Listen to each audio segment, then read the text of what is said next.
Hello everyone, CTET का examination आप लोगों का कल है। आज आप लोग का टैग वर्ड रहेगा हिंदी का। हिंदी का जो भी बच्चे जो है हिंदी लैंग्वेज में लिए हुए हैं वो लोग ये जरूर एक बार देख लेना और देख करके ही जाना। जैसे कि इसमें मैं आप लोग को दिखा दूं कि आप लोगों का हिंदी का टैग वर्ड पॉजिटिव और निगेटिव क्या है, उस पर आज हम डिस्कस करेंगे। जो पॉजिटिव वर्ड होगा उसका आंसर पॉजिटिव ही होगा, ये ध्यान में रखना है। इसका यूज क्या होता है टैग वर्ड का? तो टैग वर्ड आपको उस समय हेल्प करता है जब आप क्वेश्चन में कंफ्यूज हो गए हो और आपको ये नहीं समझ में आ रहा है कि इसका आंसर क्या होगा, तो उस समय हम इस ट्रिक का यूज करते हैं और इससे अपना आंसर फाइंड आउट करते हैं। तो इसके बारे में चलिए समझ लेते हैं और हिंदी के कुछ टैग वर्ड्स यानी पॉजिटिव और निगेटिव वर्ड्स कौन कौन से होते हैं इसे भी समझते हैं। सो फ्रेंड्स, चैनल पर पहली बार विजिट कर रहे हो तो चैनल को सब्सक्राइब कर लेना, बेल आइकन को हिट कर देना। यहाँ पर आपको इंफॉर्मेशन रिलेटेड वीडियोस जो है दिए जाते हैं। सबसे पहले तो मैं आप लोगों को बता दूं कि ये टैग वर्ड का क्या यूज है। टैग वर्ड जो है आप लोगों को इस चीज को हेल्प करेगा कि आपका आंसर क्या होना चाहिए, एक तरह से एश्योरेंस देता है ना। जैसे कि आप अगर क्वेश्चन है, पॉजिटिव क्वेश्चन है, अगर जो क्वेश्चन पूछ रहा है वो सकारात्मक क्वेश्चन है, तो जाहिर सी बात है कि उसका आंसर यानी जो उसका ऑप्शन होगा वो भी पॉजिटिव होगा।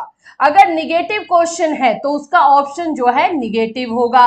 और ये हम वर्ड के थ्रू फाइंड आउट कर लेते हैं कि ये जो है पॉजिटिव क्वेश्चन है या निगेटिव है, और ऑप्शंस में भी देख लेते हैं कि निगेटिव जा रहा है या फिर पॉजिटिव जा रहा है। ठीक है, चलो एक एक करके देख लेते हैं। सबसे पहले पॉजिटिव वर्ड्स देखते हैं क्या क्या होता है हिंदी में। सबसे पहले हिंदी का है भाषा नियमबद्ध व्यवस्था।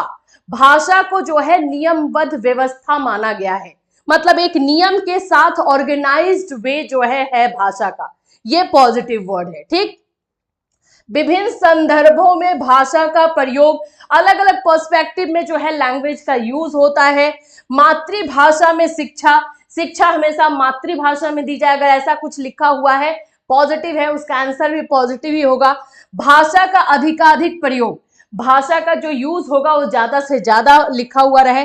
भाषा अर्जन या भाषा अर्थ ग्रहण, भाषा का जो अर्जन है या अर्थ ग्रहण, ये वर्ड अगर कहीं पे मिल रहा है आपको तो वो भी पॉजिटिव है। स्वाभाविक यानी कि नेचुरल, ये भी आपका पॉजिटिव है कि अगर कोई भाषा आप नेचुरल वे से सीख रहे हो, स्वाभाविक तरीके से सीख रहे हो। ये सहज प्रयोग यानी इजी एंड स्मूथ वे में जो है उसका यूज हो सके। अनुकरण करना, इमिटेशन। मातृभाषा, भाषा अधिगम, ये सभी के सभी आप लोगों के जो है वो पॉजिटिव वर्ड्स में आएंगे, याद रखना है, ये सभी के सभी आपके पॉजिटिव वर्ड्स में आएंगे। जैसे यहाँ पर और भी वर्ड्स हैं, मैं आपको सारा ही दिखाऊंगी। जैसे यहाँ पर आप लोग भाषा अधिगम के बाद प्रयास पूर्ण, इच्छा पूर्ण यानी कि पूरी तरीके से ट्राई करना। भाषा शिक्षण, भाषा सीखना। द्वितीयक भाषा और अनुवाद। प्रयोग, रचनात्मकता, मौलिकता, ये सब पॉजिटिव में आएगा। इवन ये सारे वर्ड्स अगर आपको किसी और सब्जेक्ट में भी दिखाई दे रहे हैं तो आपको समझना है कि ये पॉजिटिव वर्ड है, इसका आंसर पॉजिटिव ही होना चाहिए। घर की भाषा वो स्कूल की भाषा का समान होना। भाषा प्रयोग के विविध और वैविध्यपूर्ण परिवेश। भाषा शिक्षण के उद्देश्य, प्रिंट समृद्ध परिवेश, ये सभी के सभी आप लोगों के पॉजिटिव है, ये पॉजिटिव यूज होगा। ये सारे के सारे वर्ड्स आपके पॉजिटिव है। इवन मैंने कुछ ऐसे वर्ड्स भी बताए हैं जो वर्ड आप लोग के दूसरे सब्जेक्ट्स में भी काम आते हैं, बस याद रखना है ये सारे पॉजिटिव है। और इसका आंसर, जब ये वर्ड अगर आपको क्वेश्चन में दिख रहा है तो आंसर पॉजिटिव ही होना चाहिए। स्पष्ट और आत्मविश्वास के साथ भाषा का प्रयोग। अभिव्यक्ति की कुशलता, अवसर, अगर अपॉर्चुनिटी की बात आती है। वातावरण, परिवेश, पढ़ना, अर्थ ग्रहण करना। भाषा प्रयोग, विविधता, विचारों में मौलिकता व सृजनात्मकता, सीखने का अवसर, भाषा कौशल, और या फिर आप लोगों का जो है अंतर संबंधित, जिसको LSRW कहते हैं, ये सभी के सभी आप लोगों के जो है पॉजिटिव वर्ड्स हैं, जो कि हम हिंदी में अगर हमें क्वेश्चन में मिल रहा है तो हम उसी तरह से जाएंगे और उसी में जो है हम हिंदी पॉजिटिव वर्ड्स ही ऑप्शंस में भी ढूंढेंगे और उसी को टिक करेंगे। ठीक है, नीचे और भी वर्ड्स हैं, उसके बाद आपको निगेटिव स्टार्ट होगा। जैसे है अंतर संबंधित, यानी कि भाषा जो है अंतर संबंधित, एक दूसरे सब्जेक्ट से संबंधित हो। स्वाभाविक क्रम, ये एक साथ सीखे जाते हैं, क्रमिक से नहीं। नॉन चामस्की, भाषा सीखना जन्मजात क्षमता है, ये नॉम चामस्की ने बोला था। एलएडी का यूज इन्होंने ही किया है। और सार्वभौमिक व्याकरण, एलएडी यानी लैंग्वेज एक्विजिशन डिवाइस, जिसको भाषा अधिग्रहण क्षमता कहते हैं, ये वर्ड का यूज चॉम्स्की ने किया है। नॉम चॉम्स्की में नॉन लिखा हुआ है, ये नॉम होता है, और ये एलएडी का यूज किया गया है। ये सारे पॉजिटिव है। निगेटिव में आ जाए कि भाई क्या है निगेटिव हिंदी में? व्याकरण पर बल देना। अगर ऐसा कुछ वर्ड आ रहा है जिसमें बोला जाए कि हम व्याकरण पर बल देते हैं या फिर बच्चों को व्याकरण पर बल देना सिखाना चाहिए, तो वो आप लोग का निगेटिव हो गया। नियमों के द्वारा शिक्षण, एग्जैक्टली नियम के द्वारा शिक्षण अगर बता रहा है तो परिभाषा पर बल देना, ये निगेटिव है।